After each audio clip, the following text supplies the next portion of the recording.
Hello everyone, অনেক দিন পর চলে এসেছি আবার একটি নতুন ভিডিও নিয়ে। তোমরা যারা আমায় চেনো তারা অনেকেই জানো যে আমি একটা ফুড বিজনেসের সাথে জড়িত আছি, মানে আমার একটা রেস্টুরেন্ট আছে জলপাইগুড়িতে। তাই সারাদিন রেস্টুরেন্টে থাকার পর আমি কি করি সেটাই তোমাদের আজ দেখাবো। নিজের বাড়ির পর রেস্টুরেন্টটাই আমার সেকেন্ড হোম। আমি যেখানে থাকি সেখানের থেকেও বেশি সময় আমি রেস্টুরেন্টে কাটাই। যাই হোক, বাড়িতে চলে আসলাম, দাদা দরজা খুলে দিল, আর এই দেখো এটা আমার ঘর।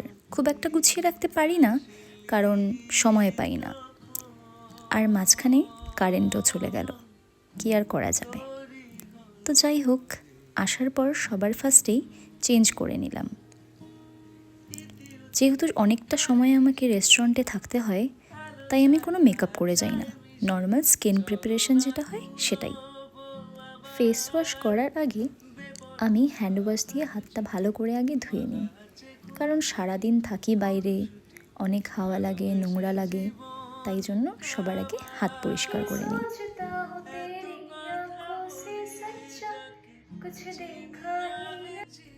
হ্যান্ড ওয়াশ করে আর নিজের ভেতরের বাথরুম সিঙ্গারটাকে চাপিয়ে রেখে ফেস ওয়াশ করে নিলাম ভালো করে, আর তারপরে মুখ ধুয়ে নিলাম।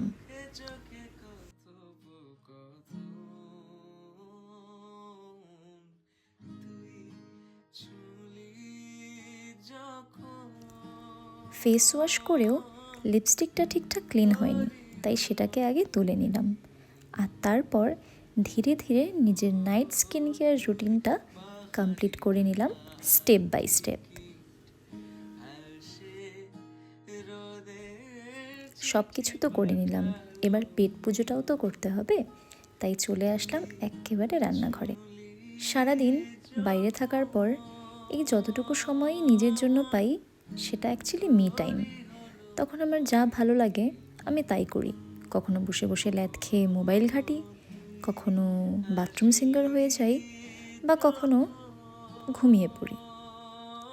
যারা কর্পোরেট লাইফে আছে তাদের একটা বাঁধা ধরার সময় থাকে কাজের, বা যারা অন্য বিজনেস করে তাদেরও কিন্তু একটা টাইম থাকে যে তারা ঠিক একটা সময় দোকান বন্ধ করে চলে যায় বাড়ি।